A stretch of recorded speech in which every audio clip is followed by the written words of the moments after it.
नमस्कार। आज के इस बेहद खास विश्लेषण में दुनिया की सबसे अनोखी और रहस्यमयी संरचनाओं में से एक ऐतिहासिक जगन्नाथ मंदिर के भौतिक और वास्तुकला से जुड़े रहस्यों को हम पूरी निष्पक्षता से डिकोड करने वाले हैं। इस विषय पर कई तरह की चर्चाएं होती हैं, लेकिन आज हमारा पूरा ध्यान सिर्फ तथ्यों, इसके पीछे के विज्ञान और मान्यताओं को बारीकी से समझने पर होगा। तो बिना किसी देरी के चलिए इस अद्भुत सफर की शुरुआत करते हैं। शुरुआत ही एक ऐसे सवाल से होती है जो पहली नज़र में सच कहें तो बिल्कुल असंभव लगता है।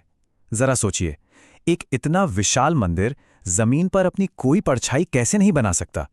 वास्तुकला की यह एक ऐसी पहेली है जो तर्क और भौतिक विज्ञान की सामान्य समझ को पूरी तरह से चुनौती डाल देती है। दिन का कोई भी समय हो, सूरज की रोशनी किसी भी कोण से आ रही हो, जमीन पर इस ढांचे की कोई परछाई नजर ही नहीं आती। क्या यह हैरान करने वाला नहीं है? तो सबसे अहम बात यह है कि इस बड़े रहस्य को दो बिल्कुल अलग अलग नजरियों से देखा जाता है। वैज्ञानिक दृष्टिकोण ये मानता है कि मंदिर की वास्तुकला और संरचना को इतनी जटिलता से डिजाइन किया गया है कि सूर्य की किरणें इस पर एकदम सीधी पड़ती हैं। इसके परिणाम स्वरूप परछाई जमीन पर बनने के बजाय मंदिर के अपने ही ढांचे पर बन जाती है, जिससे यह भ्रम पैदा होता है कि कोई परछाई है ही नहीं। वहीं दूसरी ओर एक बहुत गहरी स्थानीय मान्यता है जो इसे सीधे तौर पर भगवान जगन्नाथ का दैवीय चमत्कार मानती है, जो मंदिर की दिव्यता को दर्शाता है। हम यहाँ किसी एक पक्ष का समर्थन नहीं कर रहे हैं, बल्कि ये देखना वाकई दिलचस्प है कि कैसे एक ही संरचना विज्ञान और गहरी आस्था दोनों को एक साथ समेटे हुए है।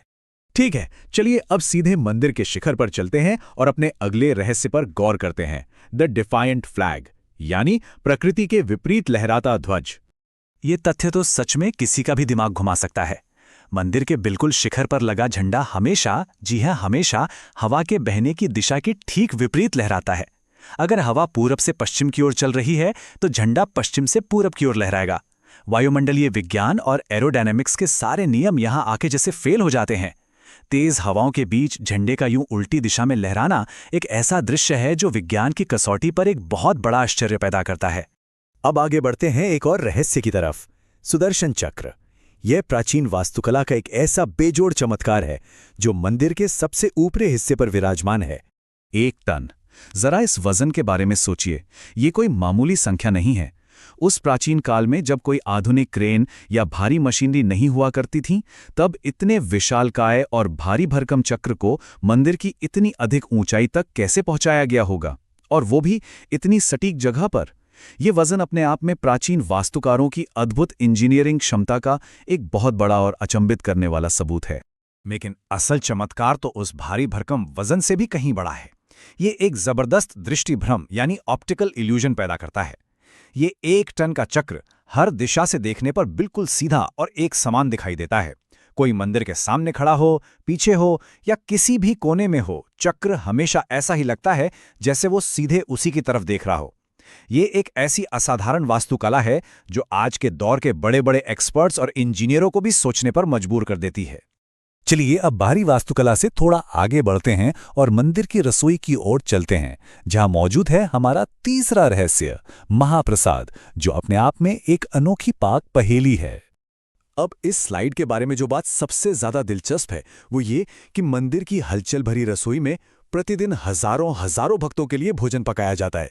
लेकिन कमाल की बात है कि अन्न का एक भी दाना कभी बर्बाद नहीं होता।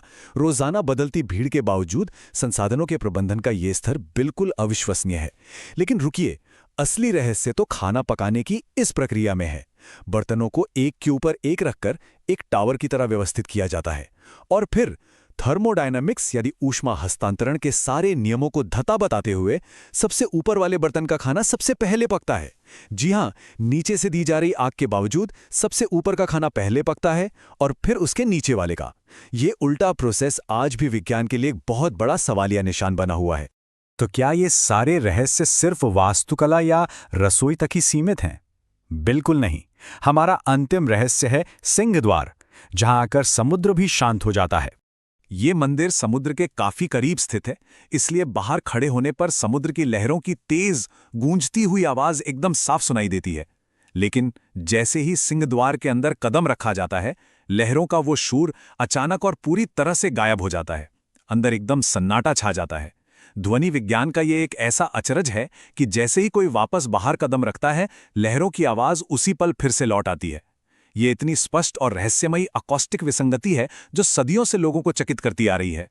इन सभी रहस्यों ने मिलकर एक ऐसा जबरदस्त प्रभाव पैदा किया है जिसने हर वर्ग को चकित करके रख दिया है। श्रद्धालु इन घटनाओं को ईश्वर का साक्षात चमत्कार मानकर अभिभूत हो जाते हैं, जबकि वैज्ञानिक और इंजीनियर इसे प्राचीन वास्तुकला और विज्ञान का एक ऐसा गूढ़ रहस्य मानते हैं जिसे वे आज तक पूरी तरह से सुलझा नहीं पाए हैं। चाहे नजरिया कोई भी हो, हर कोई इस संरचना की भव्यता और इसकी जटिलता के सामने नतमस्तक है। और इसी के साथ हम इस विश्लेषण के अंतिम और सबसे गहरे सवाल पर आते हैं।